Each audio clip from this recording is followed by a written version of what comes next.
Cartoon X. Cartoon X. जंगल के किनारे एक छोटा सा गांव था। उस गांव में एक शिकारी अपनी पत्नी तथा बेटे के साथ रहता था। शिकारी बहुत ही गरीब था और अपने परिवार के पालन पोषण के लिए रोज जंगल से जाकर शिकार करके लाता था। एक बार 2 दिनों तक जंगल में कोई भी शिकार नहीं मिला और इसी कारण शिकारी के परिवार को भूख का सामना करना पड़ गया। घर में खाने के लिए कुछ भी नहीं बचा और बेटा भोजन के लिए चीखने चिल्लाने लगा। अम्मा, बापूजी, बहुत भूख लगी है, खाना दो, कुछ खाने को दो ना अम्मा। कहाँ से दूं खाना? घर में कुछ भी तो खाने के लिए नहीं बचा बेटा। बेटा, मैं जंगल जा रहा हूँ। भगवान ने चाहा तो आज कोई न कोई शिकार अवश्य मिल जाएगा। बस थोड़ी भूख और सहन कर ले। आज शाम को जी भर कर खाना खा लेना। शाम तक तो मैं भूख से मर ही जाऊंगा। कुछ नहीं होगा, भगवान का नाम लेकर सब्र रख बेटा। उसके बाद तीसरे दिन शिकार की उम्मीद करके शिकारी फिर से जंगल में जाता है। वह दिन ढलने तक जंगल में इधर उधर भटकता रहता है, मगर कोई भी शिकार हाथ नहीं लगता। अंत में शिकारी निराश होकर वापस अपने घर की तरफ चल पड़ता है। लेकिन तभी अचानक उसकी नजर हिरन के छोटे से सुनहरी रंग के बच्चे पर पड़ती है। शिकारी दौड़कर उसे दबोच लेता है और उसे अपने घर ले जाते हुए कहता है, बहुत छोटा और बहुत सुंदर है रे तू। सच मान, जब मेरा परिवार भूख से तड़प न रहा होता तो मैं तेरा शिकार कभी न करता। मेरा भी तेरे जैसा एक छोटा सा बेटा है। उसे आज भी खाना न मिला तो वह भूख से मर ही जाएगा। इसीलिए तुझे घर लेकर जाना मेरी मजबूरी है। शिकारी ना चाहते हुए भी हिरन के उस बच्चे को अपने घर ले जाता है और अपनी पत्नी से कहता है, कोई बड़ा शिकार तो आज भी नहीं मिला। यह हिरन का नवजात शिशु मिला है। आज रात इसको ही खाकर गुजार लो। पेट तो न भरेगा पर कुछ काम तो चल ही जाएगा। इतने छोटे से बच्चे को खाने से तो अच्छा है कि आज रात भी भूखे ही सो जाए। देखते नहीं कितना मासूम और सुंदर बच्चा है ये। इसे काट सकोगे? क्या आपका कलेजा नहीं कांपेगा? कलेजा तो कांपेगा और मैं इस मासूम को काटना भी नहीं चाहता। पर क्या तुम्हारा बेटा आज रात और भूखा सो सकेगा? उसी समय शिकारी का बेटा वहाँ आ जाता है और शिकारी से हिरन के बच्चे को अपनी गोद में लेते हुए कहता है, बापू देखो ना, कितना प्यारा बच्चा है। इसे मत मारो। मैं इसके लिए आज रात तो क्या, कई रात भूखा सो जाऊंगा, पर इसे न मारने दूंगा। शिकारी अपने बेटे के मन में उस हिरन के बच्चे के लिए इतनी अधिक दया देखकर द्रवित हो जाता है और कहता है, बेटा, भले ही मैं निर्दयी शिकारी हूँ, पर इतना भी निर्दय नहीं हूँ कि किसी जानवर के नन्हे बच्चे को मार डालूं। ये सब तो मैं तेरे लिए करने जा रहा था। तेरी भूख मुझसे सहन नहीं हो पा रही थी। जी, मैं तो कहती हूँ कि आप बेजुबान जानवरों का शिकार करना ही बंद कर दो। कोई और काम धंधा कर लो। पर और क्या काम कर सकता हूँ? मेरे पास कौन सी सोने की मोहरें रखी है जो कोई भी काम कर सकूं? बापू, ये सोने जैसा हिरन आ गया है तो देखना सोने की मोहरें भी आ जाएंगी। मेरा भगवान में पूरा विश्वास है और देखना वो ऐसा जरूर करेगा। बेटा, काश भगवान तेरे मुंह की वाणी सच कर दे। पर तू आज रात भूखा सो तो जाएगा ना? रोएगा तो नहीं? हाँ अम्मा, सो जाऊंगा भूखा और रोऊंगा भी नहीं। और देखना कल भगवान हम सबको पेट भरकर भोजन भी देगा। उस दिन भी शिकारी का पूरा परिवार भगवान पे भरोसा रखकर भूखा ही सो जाता है। मगर जैसे ही सुबह होती है, राजा द्वारा करवाई गई मुनादी के बोल उनके कानों में पड़ते हैं। सुनो सुनो सुनो, हमारी महारानी के पास एक हिरनी है जिसका नवजात बच्चा कहीं खो गया है या कोई शिकारी उठा कर ले गया है। जो भी उस बच्चे को हिरनी से मिलाएगा उसे महारानी की तरफ से सोने की पूरी 1000 मोहरें इनाम में दी जाएंगी। शिकारी का परिवार यह मुनादी सुनकर बहुत खुश होता है। शिकारी का बेटा अपने माता पिता से कहता है, मैं ठीक कहता था ना बापू कि भगवान हमारी जरूर सुनेगा। सुन ली ना? हाँ बेटा, शायद भगवान ने हमारी सुन ली। हम इस बच्चे को राजमहल लेकर चलते हैं। हो सकता है ये उसी हिरनी का बच्चा हो। जल्दी लेकर जाओ, भगवान करे ये उसी हिरन का बच्चा हो। ये उसी हिरनी का बच्चा है अम्मा, देखना हमें इनाम जरूर मिलेगा।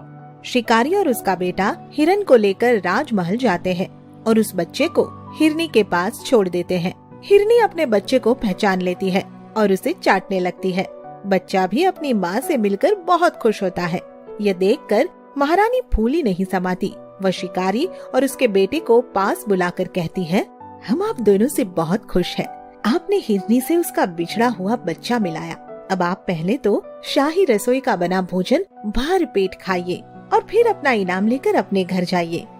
धन्य हो महारानी जी, हमें आपसे यही उम्मीद थी। उसके बाद शिकारी और उसका बेटा राजमहल की शाही रसोई में बने पकवान पेट भरकर खाते हैं और फिर अपना इनाम लेकर खुशी खुशी घर लौट जाते हैं। उस दिन के बाद शिकारी जंगली जानवरों का शिकार करना भी बंद कर देता है। आप सुन रहे हैं कहानी चुड़ैल सास सौतन जेठानी। तनु गरीब परिवार से थी और उसकी जेठानी अंतरा अमीर घर से थी। यही कारण था कि उसकी सास उन दोनों में भेदभाव करती थी।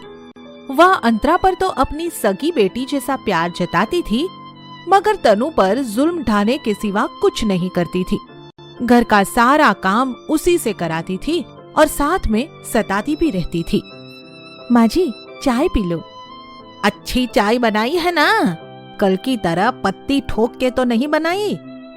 नहीं माँ जी, ज्यादा चाय पत्ती नहीं डाली है। ठीक है, रखते चाय।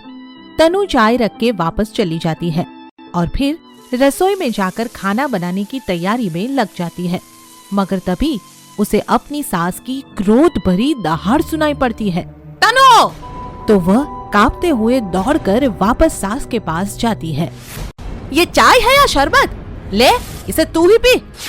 गरीब कहीं की, क्या तेरे माँ बाप ने तुझे चाय तक बनाना नहीं सिखाया? मुझे माफ कर दो दीदी, मैं और चाय बना देती हूँ। बस कर अब चाय, जा और जाकर अपना काम कर।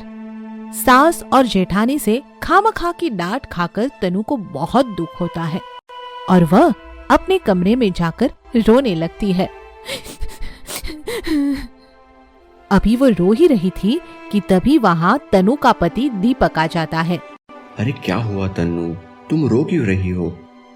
आपकी माँ और भाभी दोनों हर वक्त मेरे पीछे पड़ी रहती है। घर का सारा काम मैं अकेली करती हूँ, फिर भी गालियाँ ही खाती रहती हूँ। अब मुझसे और नहीं सहा जाता, इसलिए आप मुझे मेरे मायके छोड़ आइए। ये सब तो छोटी मोटी बातें हैं, तुम इन पर ध्यान मत दिया करो। तुम खुद ही सोचो, माँ और भाभी को मैं कह भी क्या सकता हूँ? मैं तो तुम्हारे साथ हूँ ना, बस यही काफी है। इस तरह जब भी तनु दीपक से अपनी सास और जेठानी के बारे में कोई शिकायत करती तो वह बात को इसी तरह से टाल देता और उल्टे उसको ही समझाता। इसीलिए अब तनु उससे इस बारे में कुछ भी कहना ही छोड़ देती है और अपनी सास और जेठानी के जुल्म चुपचाप सहने को मजबूर हो जाती है। मगर फिर एक दिन घर में ऐसा सीन देखती है कि उसके होश ही उड़ जाते हैं और उस पर मुसीबतों का पहाड़ ही टूट पड़ता है। वह अपनी जेठानी को दीपक की बाहों में देखती है और उनके बीच के इस नाजायज रिश्ते पर स्तब्ध रह जाती है। शर्म करो दीपक, बड़ी भाभी माँ के समान होती है। चुप कर, भाषण मत दे। मैं अंतरा से प्यार करता हूँ। वो तो ज्यादातर बिजनेस टूर पर ही रहते हैं और उनकी गैर हाजिरी में दीपक ही उनकी कमी पूरी करते हैं। बहुत अच्छी कमी पूरी करते हैं। थू है ऐसे रिश्ते पर। तुम दोनों कहीं डूब मरो तो अच्छा हो। इस घटना के बाद तो तनु का दिल ही टूट जाता है और उसका अपने पति पर से भी भरोसा उठ जाता है। दूसरी तरफ उसकी सास और उसकी जेठानी दोनों हाथ धोकर उसके पीछे पड़ जाते हैं और उसे घर से निकालने का प्लान बनाने पर उतर आते हैं। सासू माँ, ये देखो, जहर की शीशी रसोई घर से मिली है। माँ, शर्म भी आती है पर कहना पड़ रहा है। यह जहर तनु ने छिपा कर रखा था, शायद हम सबके खाने में मिलाना चाहती हो। क्या ये धोखेबाज बहू हम सबको मारना चाहती है? सासू माँ, आप बोली है और आपकी छोटी बहू बदचलन और आवारा टाइप की है, कुछ भी कर सकती है। अपनी जेठानी की ये बातें सुनकर तनु को भी ताव आ जाता है और वह भी उसे बुरा भला कहने पर उतर आती है। बदचलन और आवारा मैं, बल्कि तुम हो अंतरा। जरा अपने आप से पूछ कर तो देखो। देखा सासू माँ कितनी जबान निकाल आई है। तनु के बोलने और अंतरा के भड़काने से सास आग के गोले में बदल जाती है और तनु के लिए सचमुच चुड़ैल बनकर उसकी पिटाई करने पर उतर आती है। तू हमें जहर देगी, हमें मारेगी, हम तुझे क्यों ना मार दे? हम बेकसूर हैं, हमें मत मारिए सासू माँ, हम बेकसूर हैं। चुप कर डायन, आज से तेरा खाना पीना सब बंद, समझी? अब तनु की चुड़ैल जैसी सास और सौतन बन बैठी जेठानी दोनों उसे सताने के साथ साथ भूखा रखना भी शुरू कर देते हैं। पति को भी उस पर तरस नहीं आता और वह भी जेठानी के मोह में पड़कर उसकी उपेक्षा करता रहता है।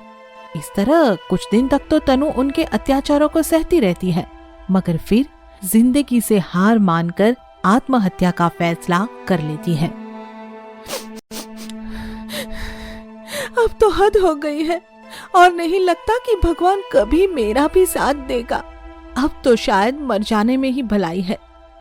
यही सोचकर वह आत्महत्या करने के लिए घर से निकल जाती है, मगर रास्ते में चक्कर खाकर सड़क पर ही गिर जाती है।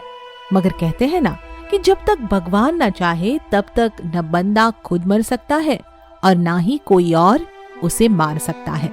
तनु के साथ भी यही हुआ, क्योंकि जब वह चक्कर खाकर सड़क पर गिरती है तो वहां उसके जेठ प्रदीप की कार गुजर रही होती है। वह उसे देख लेता है और अस्पताल ले जाता है। भैया आप? तुम्हारी यह हालत कैसे हुई और तुम अकेले जा कहाँ रही थी? प्रदीप द्वारा यह सवाल करने पर तनु बच्चों की तरह रोते बिलखते प्रदीप से लिपट जाती है और फिर प्रदीप एक बाप की तरह उसे लाड़ लड़ाते हुए उसे शांत करता है। तनु प्रदीप को सारी सच्चाई बता देती है और फिर वह तनु को लेकर घर आता है। क्या तुम्हें बिल्कुल भी शर्म नहीं रही अंतरा? बदचलन तो तुम खुद हो और बदचलनी के नाम पर अत्याचार इस मासूम तन्नू पर कर रही हो। तुम यह क्या कह रहे हो प्रदीप? मैं जो भी कह रहा हूँ सच कह रहा हूँ। तुम सास के नाम पर चुड़ैल और अंतरा जेठानी के नाम पर इसकी सौतन। यकीन न हो तो इससे ही पूछ लो। सच्चाई को सामने आता देखकर अंतरा घबरा जाती है और फिर सारा इल्जाम दीपक पर ही मढ़ देती है। बदचलन मैं नहीं हूँ सासू माँ, बदचलन तो ये दीपक है जो मेरे साथ जबरदस्ती करता रहा। मैं तो इसकी पुलिस में रपट लिखवाऊंगी, कहूंगी मेरे देवर ने मेरी इज्जत लूट ली है। अंतरा का यह नीच और घिनौना रूप देखकर दीपक को बहुत दुख होता है और उसकी समझ में आ जाता है कि उसने तनु जैसी सच्ची और चरित्रवान पत्नी के साथ धोखा करके बहुत बड़ा पाप किया है। इसलिए वह तनु से माफी मांगता है। मुझे माफ कर दो तन्नू, मेरा पाप माफी के काबिल तो नहीं, मगर फिर भी मुझे माफ कर दोगी तो मैं जीवन में भूलकर भी कभी ऐसी गलती नहीं करूंगा। प्रदीप के समझाने पर तनु दीपक को माफ कर देती है और फिर दीपक उसे लेकर अलग घर में रहने लगता है। आगे की मजेदार स्टोरी के लिए चैनल को सब्सक्राइब करें और बेल आइकन प्रेस करना ना भूलें।